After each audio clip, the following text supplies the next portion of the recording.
Yeah, I mean, the book is heavily nostalgic, and it kind of uses that as like, you know, a plot device in some ways. And it moves from the 80s to the 2040s to an imagined version of the future. And it follows these three friends, as you mentioned, Giselle Chin, who's a performance artist, Jackie Ong, who is a coder who works in the very early .com internet industry, and Ellen Eng, who is a housing activist, a long time housing activist in New York City. And I mean, I started off by really wanting just to write about the long arc of friendship, and that was something that really intrigued me. Specifically, you know, the kind of friends that you've had for decades, you know, and being in my 40s, like I have friends that I've had for 30 years, which is incredible. It's incredible, you know, and um, they're friends that you don't necessarily talk to all the time. Like, you know, my close friends or the friends that live nearby, but you still have this very, I don't know, it's like this very early bond, right? And these characters all grow up in a Chinese diasporic community in the 80s, in and outside New York City. So they're sort of brought together by circumstance, I think. And they also connect on this very visceral way that they feel like outsiders within this outsider community. And but that's like a plus, right? And they, you know, they see themselves as sort of like weirdos in collaboration with one another. And they love art, they love, you know, prank calls in the 80s. They, you know, they kind of they're seen as you know, just kind of rebels in their own way, and their industries and interests also really intersect and develop over time. So I wanted to write about that, you know, starting from that seed of that friendship in the 80s when they're kids. And I think anytime you're writing about the past, you start thinking about like what's changed. And that was sort of what came up for me, just like what's changed since then. You know, I obviously share a lot of demographic information with these characters, and you do as well. We seem to be around the same age, like, you know, so it's just like, wow, you know, I grew up with that sort of myth of American exceptionalism and like in the Reagan era and like, you know, the dawning of MTV and like all those things, you know, being part of the first generation to actually remember a full childhood without the internet. But you know, and then like being in my 20s and embracing that sort of early internet age when all of that seemed very optimistic. And that's something that the novel also goes into, you know, what's changed. Yeah, I mean, I started off with Jackie and Giselle as the sort of two main characters, and that was actually the working title of the book for a few years. And then I had the sort of light bulb oh no moment about 2 or 3 years in. I should definitely probably schedule this in next time, just like as something that's inevitable.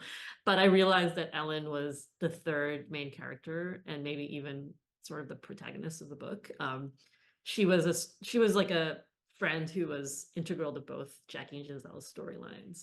But I realized she was sort of the missing piece, and I needed to write from her point of view as well. So, you know, I think to answer your question, to like map it out, it takes a lot of sort of like graphing in some ways. I don't necessarily outline, but I'm always like aware, you know, after a certain point of generating work and knowing the shape and of the story in the novel, like I'm aware what time each of the scenes or chapters is taking place in. And then you have to sort of just be really careful to be like, okay, if you have scenes where two characters are interacting in one section and that scene sort of echoes in another character section, like, you know, are we on the same timeline in each section? Like, do each of the characters know what they need to know? And then also, how can you use it to play with the reader, right? The reader might know things that the characters don't. So there's scenes where, say, two of the characters are talking and the reader knows something that one of the characters doesn't because of what's been shown in a previous character section, right? So it's sort of like a fun strategy to play with, like, what do each of these people know, you know, and like some of them have projections about the other. Everyone seems to think Ellen is this very confident, know-it-all character, and she is in a way. But then when you get to her section, you realize like she's also has her own vulnerabilities, her own fears, and that really contrasts with the way she's portrayed by the other characters. I mean, I've been in New York since the late 90s, so I've seen, you know, just like how you mentioned, like very much how gentrification has affected the city, the people, and you know the kind of choices that we can make and how that makes it possible to create art or not create art. Like there's just so many ways that it materially affects, most of our lives. So I think that was something I was interested in showing, and part of what the novel is doing is showing how the characters work builds up over time, like the art industry that Giselle works in, the tech industry that Jackie is part of, kind of plays out and sort of intersects with the state and the government to produce like this future, which is very similar to the present, honestly, right? Um, and it was like a really it was both a very personal endeavor to really work through some of my own anxieties about staying in the city, as it becomes more and more and more and more completely unaffordable, completely different. Sort of imagining and not even having to imagine because I think so much of it is the reality right now. Like sometimes I go to Manhattan and I'm like, where am I? Like, like what is this the city I've known for most of my life? Nothing looks the same. And it's very disorienting. And so that's, part of the use of New York as a character. And part of it is like there's such deep nostalgia in the book, that I think anyone who's lived in New York for a period of time can relate to. And the near future section sort of yanks you out of that, right? Which I think is the way nostalgia sort of functions. Like you kind of get lost in it. It's very comforting, especially remember all the good parts.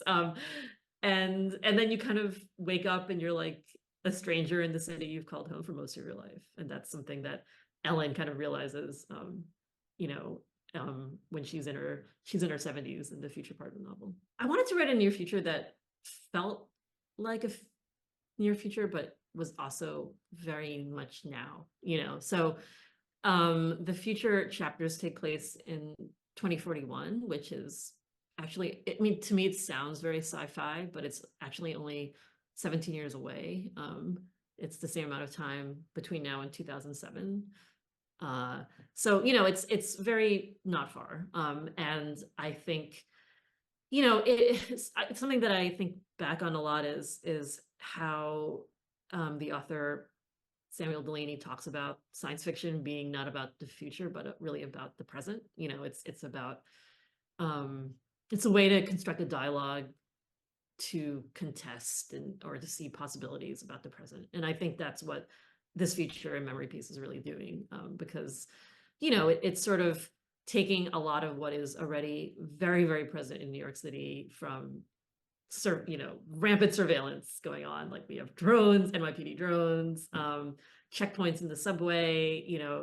Mayor Adams just announced like a multi-billion-dollar cop city being built in Queens in 2030, which is terrifying, right? So all of this is like, militarization, climate change, surveillance, like, tech and gentrification. Like you could see it sort of just ramping up from the present, right? So it's really very much like imagining the status quo continuing for another 15 years.